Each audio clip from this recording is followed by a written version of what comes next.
आपण पाहत आहात केएस न्यूज मराठी। माडगेळ येथील पशुवैद्यकीय दवाखाना श्रेणी 1 नवीन इमारत भूमिपूजन आमदार श्री गोपीचंद जी पडळकर यांच्या हस्ते संपन्न।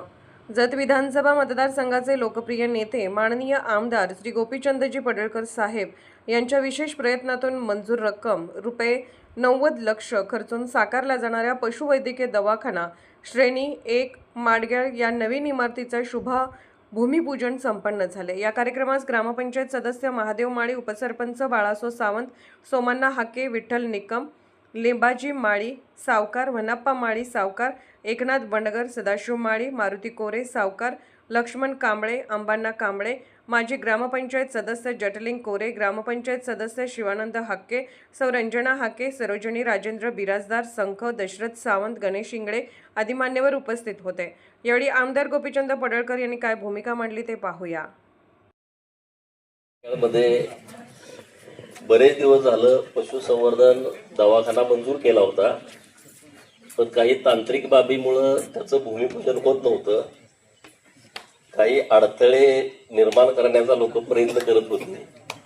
आज तो योग आलेला आहे की आपल्या गावचे सरपंच, उपसरपंच, ग्रामपंचायतचे सर्व सदस्य, या विभागातील सर्व आपले नेते मंडळी, आजूबाजूच्या परिसरातून काही नेते मंडळी उपस्थित आहेत आणि तुम्ही सर्व मायबाप जनता यांच्या उत्स्फूर्त उपस्थितीमध्ये आजच्या या आपल्या कार्यक्रमामध्ये पशु वैद्यकीय दवाखान्याचं भूमिपूजन होत आहे आणि ते काम किशोर निकम करणार आहेत।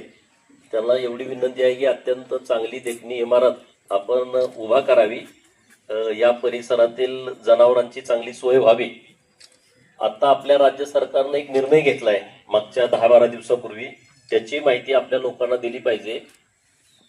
गायी, म्हशी, शेळ्या, मेंढ्या यांचा एक विमा काढायचा केंद्र सरकार आणि राज्य सरकार यांनी मिळून एक खूप चांगला निर्णय घेतलेला आहे आणि त्यामध्ये 15% रक्कम आपण भरायची आहे, जी विम्याची रक्कम भरायची आहे। राहिलेली 85% रक्कम हे केंद्र आणि राज्य सरकार 60-40च्या रेशोने भरणार आहे। तर पशुवैद्यकीय आपले जे अधिकारी आहेत त्यांनाही माझी विनंती आहे, त्या निर्णयासंदर्भातली माहिती आपण लोकांना तळागाळापर्यंत पोहोचवणं खूप गरजेचं आहे। दुसरा महत्त्वाचा विषय आहे, केंद्र सरकारची एक योजना आहे आणि नवीन मुलं सातत्यानं फोन करतात की अरे आम्हाला त्यामध्ये सहभागी करून घ्या। तर त्यामध्ये 50% सबसिडी आहे।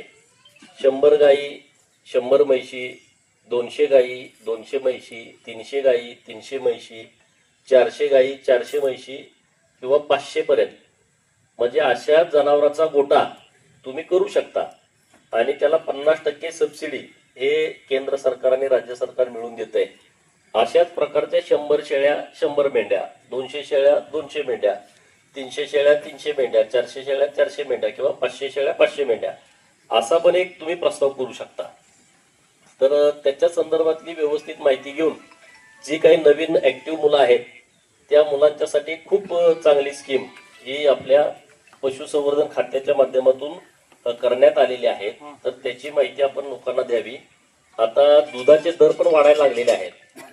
भेसळीचा विषय आपण विधान भवनामध्ये मांडला होता मागच्या अधिवेशनामध्ये की दूध कसं तयार करतात लोक, म्हणजे दुधाचा एक थेंब जरी नसला तरी जशी आपण धार काढतोय आणि चरबीत किंवा बादलीत कसा फेस असतोय तशा पद्धतीने ते दूध तयार होतं। दिवसभर फेस तसाच राहतो।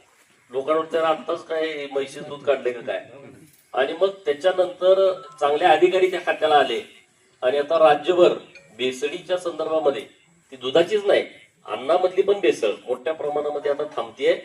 तर त्यामुळं पण आता चांगल्या पद्धतीचे दर आपल्या दुधाला पण वाढायला लागलेले आहेत। हे सगळे विषय आपल्या शेतकऱ्यांच्यासाठी खूप महत्वाचे आहेत। आता आपल्याकडं